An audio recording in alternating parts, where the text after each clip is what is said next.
추운 날씨인데 우리 주님 앞에 나오신 여러분들 주님의 이름으로 사랑하고 축복합니다. 우리 서로 축복하는 인사를 함께 나누겠습니다. 할렐루야. 주님의 이름으로 사랑하고 축복합니다. 네, 우리 노 권사님들 오늘 앞자리 이렇게 앉으니까 너무 좋습니다. 이 앞자리가 이게 비어 있었는데 이제 오래간만에 이렇게 올라오셔서 같이 앉아서 예배 드리니까 너무 감사하고요.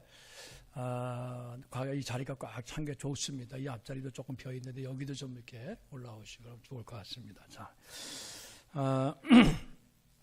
어제가 동짓날이었는데 어떻게 팥죽 좀 잡셨습니까? 이제는 그 동짓날이 되면 이거 팥죽 먹는 게 이제 그런 일이었는데 요즘에는 팥죽들을 많이 안 하시는 것 같아요. 어제 우리 교사들이 노인회에서 이렇게 그 팥죽은 아니지만은 맛있게 그 오곡밥에 그 은행도 넣어가지고 아주 맛있게 밥을 이렇게 하셔서 저도 잘 대접받았는데 여러분들 이제 이 겨울은 사실은 뭐 이제부터 이제 본격적이지요. 그래서 하나님이 여러분들 다 건강 주셔서 이 겨울 하나님의 은혜 가운데 아프지 마시고 또 넘어지지 마시고 잘 건강하게 나시기를 주님의 이름으로 축원합니다. 자, 오늘은요 이 대림절 마지막 주일입니다. 그래서 주의 오심을 예비한 마리아라는 제목으로 하나님의 말씀을 전하려고 합니다. 이 시간에 하나님께서 그 제의 말이 아니라 그 하나님의 음성으로 여러분들에게 들려주시고 그래서 이 시간이 정말 하나님의 은혜와 진리가 충만한 시간이 되시기를 바랍니다. 자, 오늘 성경은요 이 마리아가 천사로부터 성령으로 잉태하여 아들을 낳을 것이라고 하는 이 수태고지 너가 이제 임신할 거다. 그래서 아들을 낳을 거다 하는 것을 이렇게 알려주는 그러한 장면이 기록되어 있습니다. 그런데 이 마리아를 어떻게 소개를 하고 있느냐? 이게 중요한 점이 있습니다. 자, 우리가 한번 성경을 보겠습니다. 27절입니다. 다 읽진 않았지만은 27절에 보시면은 거기에 마리아를 누구라고 소개하고 있습니까? 다윗의 자손 요셉이라 하는 사람과 약혼한 처녀. 네, 그냥 마리아가 아니에요. 그 마리아가 그 성령으로 잉태하여 예수님을 낳았는데 그것은요 마리아가 다윗의 자손 요셉이라고 하는 사람과 약혼한 처녀이기 때문에 그렇습니다. 만약에 다른 사람이 약혼했다 그러면 아마 마리아가 선택받기는 어려웠을 겁니다. 반드시 다윗의 자손 요셉이라고 하는 사람과 약혼한 처녀에만 했어요. 왜 그렇습니까? 그 이유가 뭘까요? 그것은 바로 예수 그리스도께서 다윗의 자손으로 오신다고 하는 구약의 예언을 이루는 겁니다. 자, 우리가 마태복음 1장에 보면은 예수님의 그 족보가 쭉 나오지요. 그 예수님의 족보를 여러분 잘 이렇게 보시면은요, 거기에 아브라함으로부터 쭉 시작을 해서 다윗까지, 또 다윗으로부터 시작을 해서 이제 그 예수님까지 이런 그 족보가 쭉 나옵니다. 자, 나오는데 이 예수 그리스도는 다윗의 자손이다 이렇게 불려지고 있습니다. 그래서 예수님께서 공생의 기간 동안에 사람들이 예수님을 뭐라고 불렀습니까? 다윗의 자손 예수요 이렇게 부릅니다. 그 다윗의 자손이라고 부르는 것이 왜 중요하냐? 또 다윗의 자손 요셉과 이 약혼한 처녀가 되는 것이 왜 중요하냐? 그것은 바로 하나님의 구속사를 이루기 때문에 그렇습니다. 이 성경은 하나님의 구속의 역사를 우리에게 증거해 주는 말씀입니다. 그래서 구약은 오실 메시아 거기에 대한 약속이에요. 신약은 오신 메시아에 대한 말씀. 이건 복음서.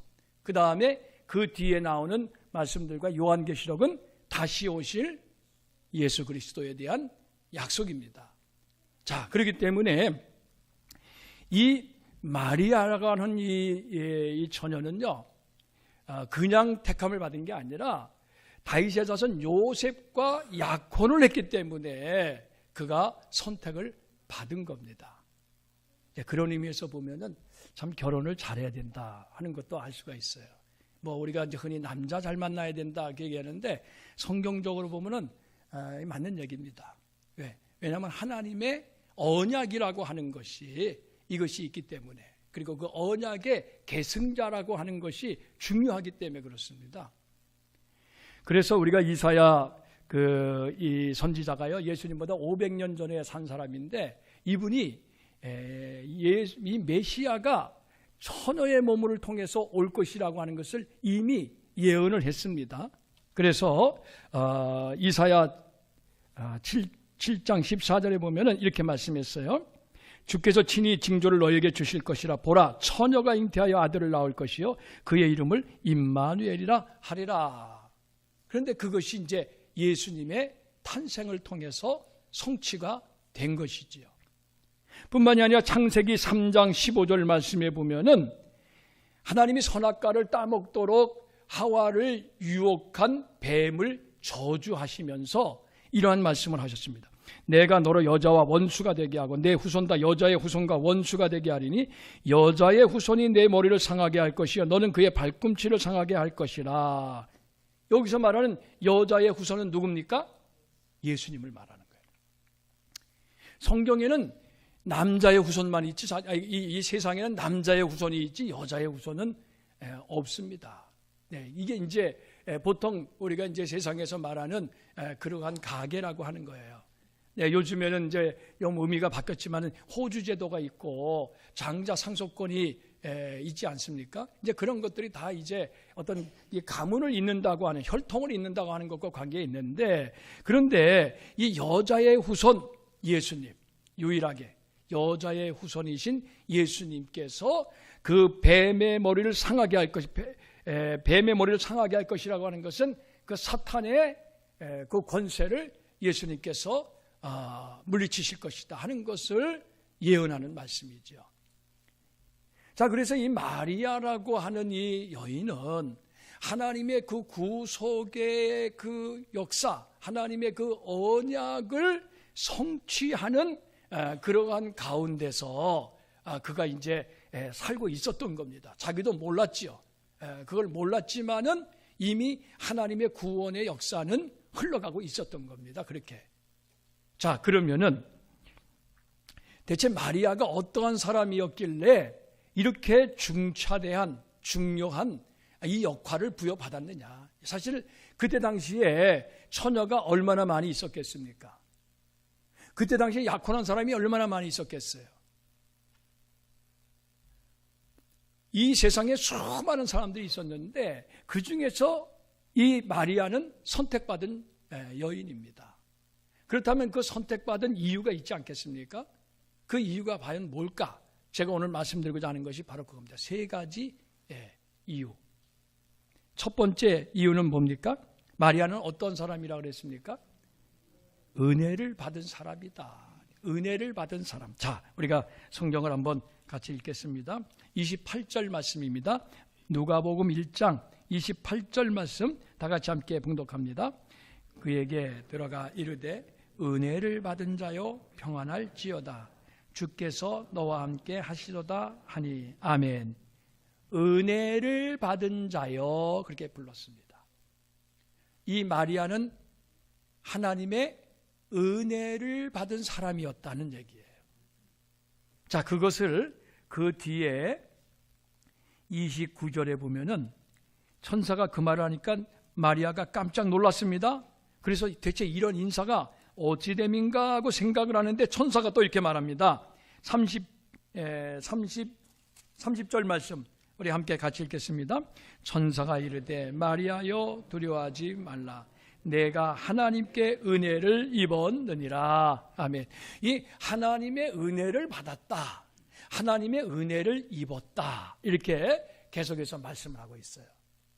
자, 여러분, 하나님의 은혜를 받는 것이 중요합니다. 하나님의 은혜를 받아야 합니다.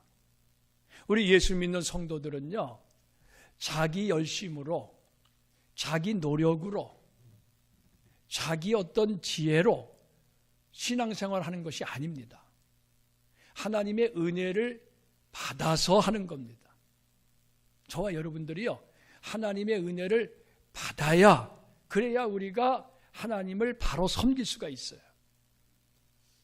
하나님의 은혜를 받지 못하면은 신앙생활을 해도 사실은 자칫 잘못하면 종교인으로 그냥 끝날 수가 있어요. 그냥 형식적인 차원에서 교회에 가긴 가지만은 정말 하나님을 믿는 사람이 되기가 쉽지가 않습니다. 근데 이제 하나님의 은혜를 받으면은요, 그러면 우리가 달라집니다. 하나님의 은혜를 받아야 우리가 하나님을 바르게 믿을 수가 있습니다. 그뿐만이 아니라 하나님의 은혜를 받아야 우리가 하나님께 쓰임받을 수가 있어요. 하나님께 쓰임받은 사람들을 다 보면은요, 다 하나님의 은혜 받은 사람들이에요.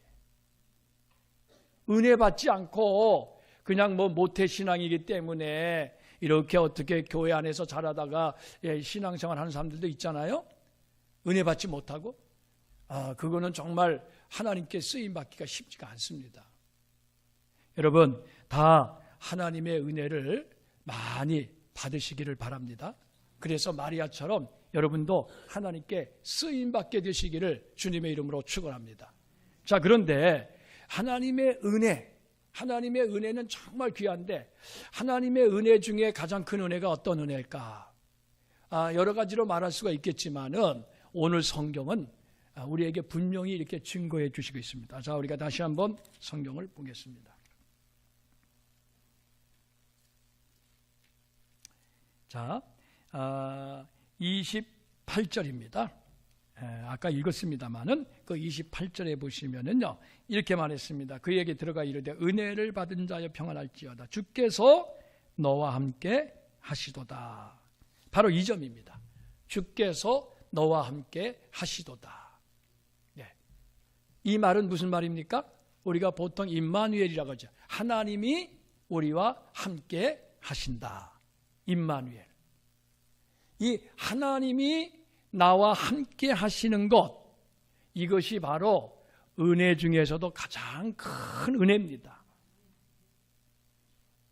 여러분들 그렇게 생각하지 않으세요? 하나님이 여러분과 함께 하시는 것이 여러분들의 인생에 있어서 가장 큰 축복입니다. 네. 이것을 깨닫는 것이 정말 아주 중요하죠. 네.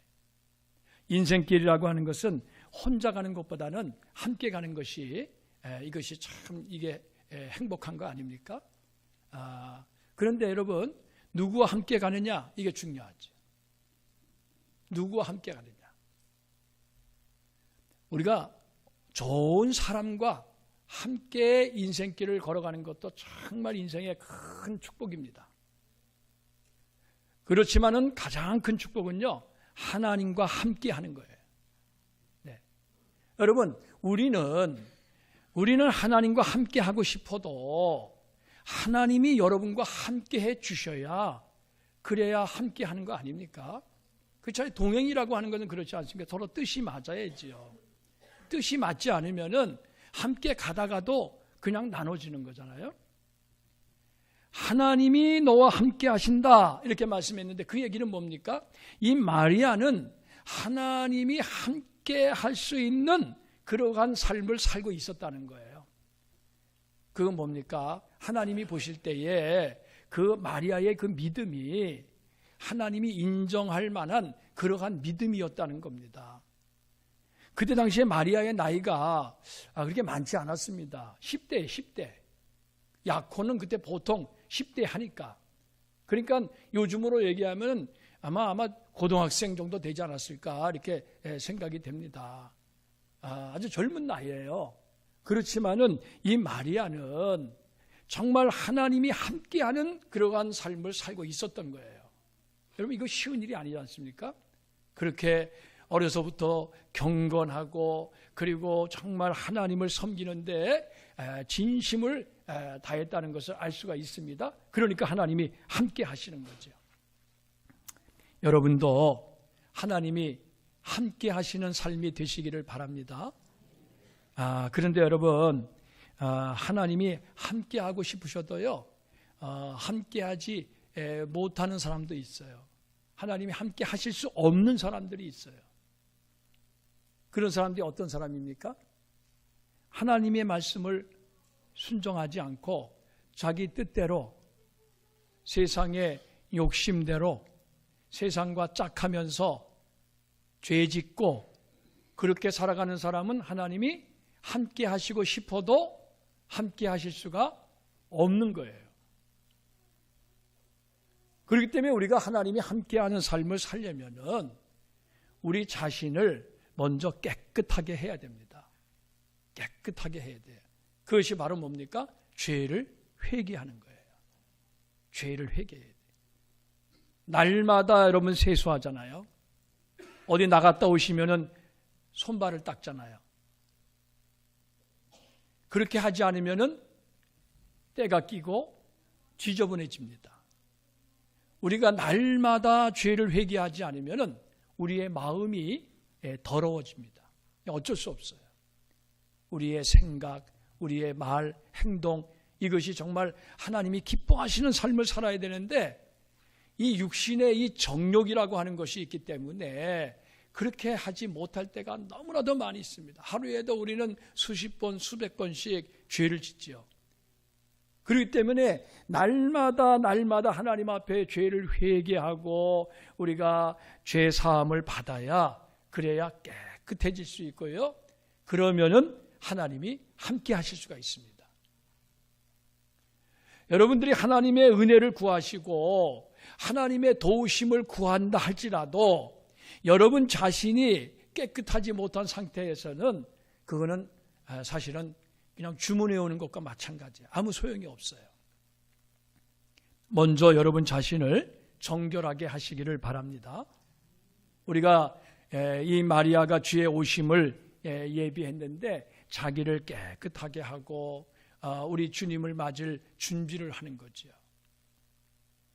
자, 그리고 이 마리아는 또 어떤 사람이라 그랬습니까? 두 번째, 성령이 임한 사람이라 그랬습니다. 자, 우리가 성경을 한번 보겠습니다.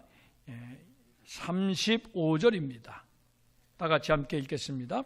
천사가 대답하여 이르되 성령이 내게 임하시고 지극히 높으신 이의 능력이 너를 덮으시리니 이러므로 나실 바 지극히 이른 하나님의 아들이라 일컬어지리라. 아멘.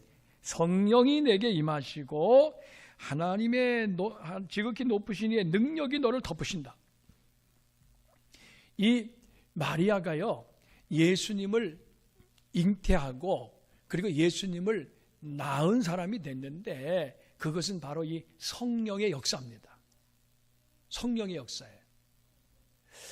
이 가브리엘 천사가 마리아를 찾아와서 은혜를 받은 자여 평안할지어다 하나님이 너와 함께 하신다 그렇게 말을 했을 때에 그렇게 말하면서 너가 잉태하여 아들을 낳을 것이다.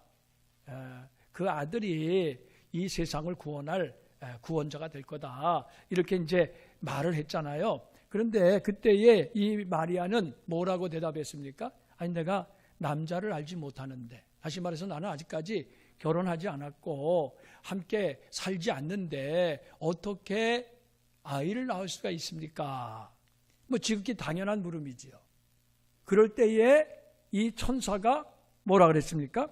천사가 하는 말이 이렇게 대답을 한 거예요. 성령이 내게 임하실 것이다. 하나님의 능력이 너를 덮으실 것이다. 그러면 너가 잉태하여 아들을 낳게 될 것이다. 이렇게 말을 했습니다. 자, 이 성령의 역사, 이 동정녀 탄생이라고 하는 것은 성령의 역사입니다. 아직도 합리적으로 이성적으로 생각하는 분들은요, 아니 어떻게 동정녀 처녀가 아들을 낳을 수가 있느냐, 이건 있을 수 없는 일이다. 이거를 거부하는 사람들도 있어요. 믿지 않는 사람들도 있어요. 그러나 성경은 분명히 성령이 임하시면은, 하나님의 능력이 덮으시면은 처녀의 몸이지만은 임신하여 아들을 낳는다는 사실을 분명히 말씀하고 있어요. 이거는 우리가 믿느냐 안 믿느냐의 그런 차원입니다. 여러분, 이 신앙은 과학이나 상식을 따르는 게 아닙니다. 이 세상은 과학적인 지식, 과학적인 증거, 그리고 상식, 이러한 수준에서, 이러한 차원에서 움직여집니다. 그러나 신앙은 과학과 상식을 넘어섭니다. 과학과 상식을 초월해.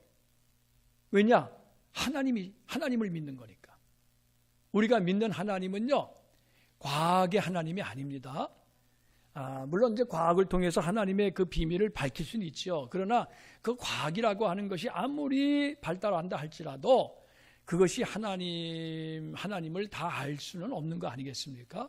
자, 그렇기 때문에 우리가 이 과학적인 신앙, 이거 무조건 우리가 거부할 필요는 없겠죠. 이 과학이라고 하는 것도 우리의 인생에 있어서, 우리가 살아가는 데 있어서 아주 도움을 주고 편리를 주고 여러 가지 유익을 주니까. 그러나 그 과학적인 신앙에 머물러서는 안 된다는 겁니다. 또 상식적인 신앙, 세상에는 보편적이고 모든 사람들이 다 이렇게 받아들일 만한 상식이라고 이런 것이 있는데, 그 상식을 아는 것도 참 중요해요. 어떤 사람은 정말 몰상식한 사람이 있잖아요. 자기만 알고 그냥 자기 욕심만 부리는 사람. 참 그런 것들은 참 어렵지요. 그런데 이 신앙은 상식의 차원에 머물러서는 또 안 되는 거예요. 그것을 우리가 뛰어넘어야 됩니다. 자, 그래서 하나님을 믿는 신앙은 과학과 상식에 맞지 않는 그러한 이야기들을 받아들이는 거예요. 그렇습니다. 여러분, 성경을 잘 읽어보세요. 과학과 상식에 맞지 않는 얘기가 얼마나 많이 나옵니까? 하나님이 천지 창조하신 거 마찬가지 아닙니까? 말씀으로 창조하셨다 그랬잖아요. 어떻게 말로 다 이 천지 만물이 지어집니까? 또 사람을 만드는데 흙으로 만드시고 그 코에 생기를 불어넣으시니까 사람이 살아있는 이러한 생명이 되었다 그랬습니다. 이게 뭐 가능한 얘기입니까? 네, 여러분, 이 성경에 나와 있는 과학과 상식에 맞지 않는 이야기들, 그것이 있기 때문에 우리가 하나님을 믿는 겁니다. 만약에 그것이 없으면 우리가 하나님을 믿을 필요는 없죠. 네, 그냥 과학 의지하고 살아가는 거지요. 상식으로 살아가는 거지요. 네. 그러나 하나님은 정말 위대하신 분이고 무에서 유를 창조하신 분이고 오늘 지금도 우리 가운데 살아 역사하시는 분이심을 우리는 분명히 믿습니다. 네. 그렇기 때문에 이 동정녀 탄생, 이 말씀을 우리가 믿는 거지요. 받아들이는 겁니다. 이 마리아가 그랬습니다. 마리아가 천사가 그렇게 말을 할 때에, 그럴 때에 천사가 이렇게 말을 했습니다. 36절에 보시면은요, 이 마리아가 어떤 내가 남자를 알지 못하는데 어떻게 그런 일이 있으십니까? 하고 이렇게 물어보니까 쭉 성령의 그 임하시면 가능하다 하는 것을 말씀하면서 누구 얘기를 했냐면 친족 엘리사벳을 봐라 그랬습니다. 이 엘리사벳은요, 그 나이가 들어가지고 아이를 낳지 못했어요. 그래서 사실은 이제 포기한 상태에 있었던 거예요. 그런데 하나님께서 그 엘리사벳을 통해서 세례 요한을 낳게 하셨어요. 네. 자, 이 엘리사벳을 봐라. 늙어서 임신하지 못한다 그랬는데 벌써 임신한 지 6달이 되었다. 그러면서 37절, 37절. 우리 37절 말씀, 아주 중요한 말씀이죠. 우리 다 같이 함께 읽겠습니다. 대접 하나님의 모든 말씀은 능하지 못하심이 없느니라. 아멘입니까? 아멘이 되세요? 바로 이 말씀이에요. 대저 하나님의 모든 말씀은 능하지 못하심이 없느니라 하는 이 말씀에 대해서 마리아가 뭐라고 대답을 했느냐? 마리아가 이렇게 대답을 했지요. 38절에 마리아가 이르되 주의 여종이오니 말씀대로 내게 이루어지이다 그랬습니다. 자, 말씀대로 내게 이루어지이다. 아멘이지요. 쉽게 얘기해서 아멘 그런 거예요. 아멘. 대저 여호와의 모든 말씀은 능하지 못하심이 없느니라. 천사가 이렇게 선포를 했어요. 이건 선포입니다. 딱 선포를 하니까 이 마리아가 주의 여종이오니 내게 그 말씀대로 이루어지기를 원합니다. 아멘 하고 받아들인 거예요. 받아들인 거예요. 여러분, 이 마리아는요, 말씀에, 하나님의 말씀에 아멘한 사람이에요. 여러분, 아멘하기가 쉽습니까? 이 아멘하기가 이게 쉬운 거 아닙니다. 믿어줘야 아멘이 되는 거죠. 믿어지지 않으면은 아멘이 안 나오는 거예요. 아무리 누가 뭐 옆에 있는 사람이 다 믿는다 그래도 내가 안 믿어지면은 아멘 못 하는 겁니다. 그리고 아멘을 우리가 하지 못하면은 하나님이 나를 통해서 일하실 수가 없어요. 하나님은 아멘을 한 사람을 통해서 역사하시는 거예요. 그러니까 저와 여러분들이 이렇게 예수를 믿어도 하나님의 말씀에 아멘 할 수 있는 그러한 믿음이 되시기를 바랍니다. 근데 그 아멘 하는 거, 내가 할 만한 거 아멘 하는 건 너무 쉽죠? 내가 할 만한 거, 내가 할 수 있는 거, 내 지금 이 입장에서 내 힘으로, 내 지식으로, 내 가진 어떤 그 경제력으로, 내 어떤 재능으로 할 만한 거 하시면은 그래, 너 노래 잘하니까 한번 노래 와서 찬양대 한번 해봐. 그러면 그래, 내가 조금 하지만 좀 이게 좀 결단도 물론 필요하지만 그래도 내가 이제 노래 좀 하니까 이렇게 한번 해봐야 되겠다. 그런 마음 가지잖아요. 네. 근데 노래 못하는 사람한테 너 한번 해봐라 그러면 난 노래 못하는데 이거 안 됩니다. 이런 말이 당장 나오지 않습니까? 네. 자, 그런 거예요. 이거는 제가 그냥 예를 들어서 말씀드린 거고, 이 마리아는 지금 처녀예요. 약혼자가 있습니다. 근데 약혼자의 아이를 낳는 것이 아니라 성령으로 잉태해서 하나님의 아들을 낳는 거잖아요. 그거는 마리아는 압니다. 마리아는 천사가 얘기해 줬으니까. 그런데 다른 사람이 압니까 그거를? 부모들은 압니까? 아니면 그 옆에 친척들은 압니까? 아니면 그 마을 사람들은 그 사실을 압니까? 모르지요. 그리고 그때 당시에 약혼자가 있는데 다른 남자와 그 간음을 가게 되면은 율법에 보면은 어떻게 말을 하고 있냐면 돌로 쳐 죽여라 이렇게 말했어요.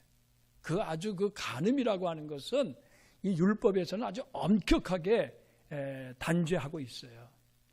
그건 너무나도 무서운 하나님의 공동체, 이 가정도 이 하나님의 그 공동체 속에 들어가 있기 때문에 하나님이 세우신 그 언약의 공동체를 파괴하는 아주 무서운 그 죄이기 때문에 그런 것에 대해서 아주 가차 없습니다. 그냥 돌로 쳐 죽이는 거예요. 그냥 끝내는 거예요. 자, 그런 가운데서 만약에 이 마리아가 대저 여호와의 모든 말씀은 능하지 못하심이 없다. 너가 성령으로 잉태하게 될 것이고 아들을 낳을 것이다. 라고 하는 이 말씀에 대해서 아멘 했다는 것은 이건 뭘 말하는 겁니까? 이거는 여러분 자기 목숨을 걸겠다는 얘기입니다. 목숨을 걸겠다는 얘기예요. 아멘의 신앙은요 그렇게 간단한 게 아닙니다, 여러분. 우리가 사실은 아멘을 너무 쉽게 남발하는 경향이 있어요. 물론 이렇게 설교 시간에 이제 아멘하고 참 은혜 받으면 참 좋은데, 그런데 아멘하지 말아야 할 때도 우리는 그냥 아멘. 어떤 사람의 얘기를 하는데도 아멘. 그래서 재밌는 얘기해도 아멘. 이제 그런 식으로 받아들이잖아요. 그런데 물론 이제 은혜를 받는다고 하는 입장에서는 좋지만은, 여러분 아멘은 하나님의 말씀 앞에서만 아멘 하는 거예요. 사람의 말에 대해서는 아멘 하면 안 됩니다. 네. 사람의 말은 사람은 하나님이 아니거든요. 그렇기 때문에 여러분들이 하나님의 말씀 앞에서 아멘 할 수 있어야 되고, 그 아멘을 하려면은 내 목숨까지 내가 걸겠다고 하는 그러한 각오와 결단이 있어야 되는 겁니다. 여기서 그냥 쉽게 아멘 해놓고 금방 잊어버리고 나가서 내가 원하는 대로 그냥 그렇게 해버리면은 그거는 정말 하나님을 모독하는 거죠. 네. 여러분, 이 마리아는 목숨을 걸고 하나님 앞에서 아멘을 했어요. 여러분들은 지금 하나님의 말씀 앞에서 아멘 하고 계십니까? 이 마리아가 하나님 앞에 쓰임받을 수 있었던 것은요, 이러한 그 신앙이 있었기 때문에 가능했던 겁니다. 자, 오늘 우리는 대림절 이제 마지막 주일, 이제 3일 후면은 성탄절이 됩니다. 성탄절은 뭡니까? 예수님이 이 땅에 오신 날이잖아요. 지금 저와 여러분들은 예수님을 맞이하기 위해서 지금 기다리는 이제 3일밖에 안 남았어요. 네, 여러분, 우리 예수님을 영접할 준비를 하고 계십니까? 여러분들 마음이 준비가 되셨습니까? 정말 깨끗한 마음, 성령의 그 능력 안에서 하나님의 말씀 앞에 아멘하는 이러한 준비가 되어 있지 않다면은 예수님은 여러분들에게 오실 수가 없습니다. 오시고 싶어도 못 오십니다.